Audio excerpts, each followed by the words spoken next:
Collector Deepak Saxena की अध्यक्षता में मदन महल पहाड़ी में अतिक्रमण कर निवासरत लोगों के शिफ्टिंग के संबंध में बैठक आयोजित की गई। इस दौरान उन्होंने कहा कि हाईकोर्ट के निर्देश के अनुसार मदन महल पहाड़ी में निवासरत लोगों के पुनर्वास शीघ्रता से सुनिश्चित किए जाएं। इसके लिए तेवर स्थित पुनर्वास स्थल पर सड़क, बिजली, पानी, शुष्क टॉयलेट की सुविधा प्राथमिक रूप से सुनिश्चित की जाए ताकि प्रथम फेज में 50 परिवारों को शिफ्ट किया जा सके। पुनर्वास के लिए प्लॉटों का आवंटन लॉटरी सिस्टम से किया जाएगा। जिन लोगों को पुनर्वासित किया जा रहा है उन्हें 1 सप्ताह तक फूड पैकेट दिए जाएं। साथ ही तात्कालिक रूप से बांस, बल्ली व मोबाइल टॉयलेट की व्यवस्था सुनिश्चित की जाए। उन्होंने संबंधित अधिकारियों से कहा कि तेवर में शीघ्रता से पुनर्वास स्थल को विकसित किया जाए ताकि मदन महल पहाड़ी से विस्थापित लोगों को किसी प्रकार की असुविधा न हो। कलेक्टर ने कहा कि पुनर्वास स्थल पर जगह जगह वाटर स्टैंड पोस्ट बनाया जाए। उन्होंने एसडीएम अनुराग सिंह से कहा कि इस संबंध में शिफ्टिंग होने वाले लोगों के साथ बैठक करें और पुनर्वास की कार्रवाई 25 फरवरी से शुरू कर दी जाए। जो अतिक्रामक लोग हैं उनको हटाने के लिए माननीय उच्च न्यायालय ने निर्देश ऑलरेडी पहले से दे रखे हैं। एक फर्स्ट फेज़ में हम काफ़ी सारे लोगों को वहाँ से हटा चुके थे। इसके बाद पुराने अतिक्रमण भी कुछ हैं, बीच में कुछ लोगों ने नए अतिक्रमण भी किए हैं। अब हमने एक बार फिर से इसको टेकअप किया है हटाने के लिए। हटाने के साथ साथ सरकार एक चूँकि संवेदनशील है, इस कारण हम इनके विस्थापन की कार्रवाई कर रहे हैं। विस्थापन के लिए हमने तेवर में जगह को आइडेंटिफाई कर लिया है। उस जगह पर लगभग हमने 2500 के आसपास प्लॉट जो हैं काटे, 450 स्क्वायर फीट के प्लॉट काटे हैं।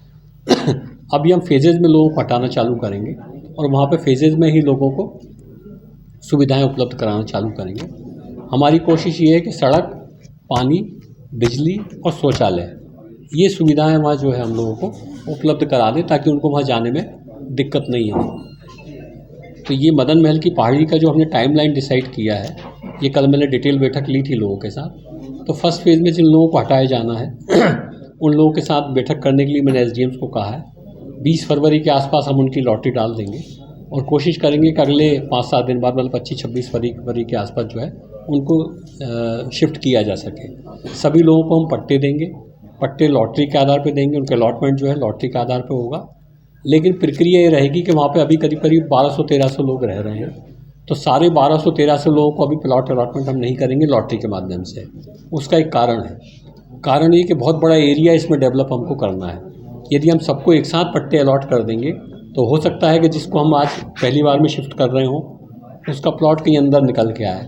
तो हम पैचेज़ में लोगों की लॉटरी डालेंगे। जैसे मान लो अभी हम पहले फर्स्ट फेज़ में करीब 50 लोगों को शिफ्ट कर रहे हैं, तो हम 50 प्लॉट का जो एरिया है उसी को डेवलप कर रहे हैं। तो 50 प्लॉट के एरिया को डेवलप करके इन 50 लोगों के बीच में लॉटरी डाल के इनको शिफ्ट कर देंगे। फिर अगले 150 लेंगे, उनका एरिया शिफ्ट कर देंगे। इस तरीके से उसको प्लान हम लोगों ने किया है।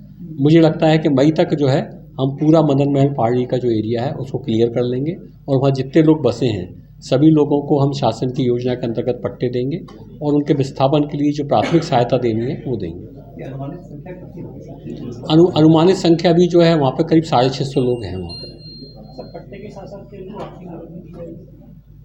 ये अभी जो हम लोग वहाँ पे जो कर रहे हैं, काम जो कर रहे हैं उसमें सड़क बना रहे हैं हम, नगर निगम सड़क बना रही है, पानी की व्यवस्था कर रही है, बिजली की व्यवस्था कर रही है।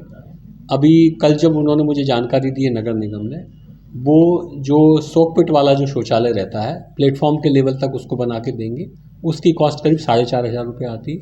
इसके अलावा मैंने उनको ये भी कहा है कि कुछ बांस बल्लियों की व्यवस्था, कुछ तिरपाल की व्यवस्था वो भी सरकार की तरफ से की जाए और 1 हफ्ते तक उनके खाने पीने का दोनों टाइम के अरेंजमेंट्स की जो व्यवस्था है वो सरकार की तरफ से की जाए। आगे चल के फिर इनको आवास योजना का लाभ मिलने लगेगा।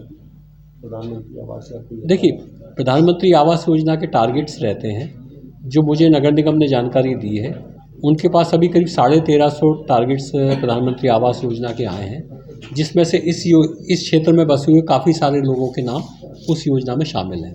पहले भी जिन लोगों का विस्थापन किया था उन लोगों के भी शामिल हैं, पर सबके नहीं हैं। वो उसमें से कुछ लोगों के हैं, जिन लोगों के होंगे उनको फ़ायदा मिलता जाएगा।